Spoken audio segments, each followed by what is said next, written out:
চিন্তা করেছি একটা গরু চুরি করব। কই রে, সেই গরু কুরবানি দেব। চুরি করলে তো গুনাহ হয়, তাই তো? নো চিন্তা ডু ভর্তি। কুরবানি ভাই কুরবানি, ফিরিস ভরার কুরবানি। কুরবানি ভাই কুরবানি, সেলফি তোলার কুরবানি। কুরবানি ভাই কুরবানি, গোশত খাওয়ার কুরবানি। কুরবানি ভাই কুরবানি, সেলফি তোলার কুরবানি। কুরবানি ভাই কুরবানি, ফিরিস ভরার কুরবানি।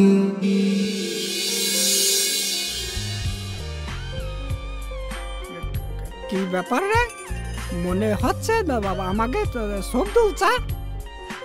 ও সবদুল চা, সবদুল চা। আরে আমি হ্যাঁ হ্যাঁ, দাঁড়াও দাঁড়াও।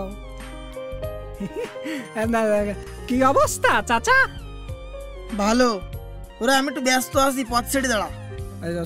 সবদুল চা, আমার এই হতভাগা মনটা একটা প্রশ্নের উত্তর জানতে চাই। অতি সংক্ষিপ্ত প্রশ্ন করবি। আমি আবার রচনামূলকে খুবই দুর্বল, উত্তর দিতে পারবো না। সবদুল চা, ওই ফেসবুকে দেখলাম কুরবানির গরুর ছবি দিয়েছো। তো আমার প্রশ্ন হচ্ছে, ওই দুটোর মধ্যে কোনটা কুরবানি দিবা? ওই বেয়াদবি করার জায়গা পাও না? ছবিতে তো কুরবানির গরু, আর আমি কোনটা কুরবানি দেবো তুমি খুঁজে পাচ্ছাও না? দাঁড়া তুই। কুরবানি ভাই কুরবানি, সেলফি তোলার কুরবানি। কুরবানি ভাই কুরবানি, গোশত খাওয়ার কুরবানি। কুরবানি ভাই কুরবানি, ফিরিস ভরা কুরবানি। কুরবানি ভাই কুরবানি, লোক দেখানো কুরবানি। কুরবানি ভাই কুরবানি, সেলফি তোলার কুরবানি। কুরবানি ভাই কুরবানি, গোশত খাওয়ার কুরবানি। কুরবানি ভাই কুরবানি, লোক দেখানো কুরবানি। কুরবানি ভাই কুরবানি, সেলফি তোলার।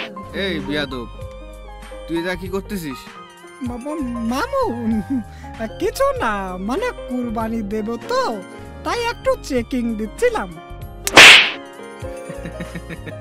তুই কুরবানি দিবি?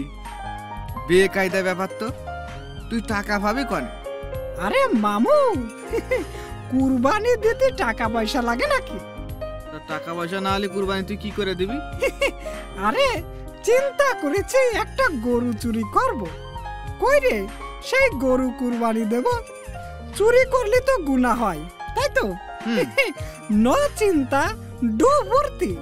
হুজুররা বলেছে কুরবানি দিলে গরুর পশম সম পরিমাণ সওয়াব পাওয়া যাবে। তাই সওয়াব আর গুনাহ কাটাকাটি হয়ে যাবে। আর গোশতটা খাবো ফাও।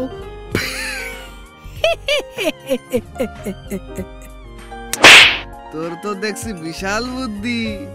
গোশত খাওয়ার জন্য গরু চুরি করে কুরবানি দিবি? আরে না, চুরি করে কি করব মামু? তোমরা যারা কুরবানি দাও তারা তো আর গোশত আমার মতো গরিবকে দাও না। আগে 3 ভাগের 1 ভাগ গরিবরা পাত, আর এখন হুজুররা মশলা দিয়েছে 3 ভাগ থেকে অল্প কিছু বিলি করলে হবে, আবার নাও করলে হবে। গরুর গোশতে যে দাম, তাতে করে আমাদের মতো গরিব মানুষরা এই কুরবানির ঈদের অপেক্ষাই করে। আসলে তো তুই তো সত্যি কথাই বলেছিস। আমাদের মতো বিত্তবানরা বর্তমানে এই কাজগুলোই করতেছে। আর হ্যাঁ, আপনাদেরকেও বলি, আমরা যারা কুরবানি করব তারা অবশ্যই চেষ্টা করব গরিবের হকটা ঠিকঠাক মতো আদায় করার। বিষয়টা মাথায় রাখবেন। কুরবানি দাও কুরবানি, আত্মত্যাগের কুরবানি। কুরবানি দাও কুরবানি, আল্লাহ ভীতির কুরবানি। কুরবানি দাও কুরবানি, রবের ভীতির কুরবানি।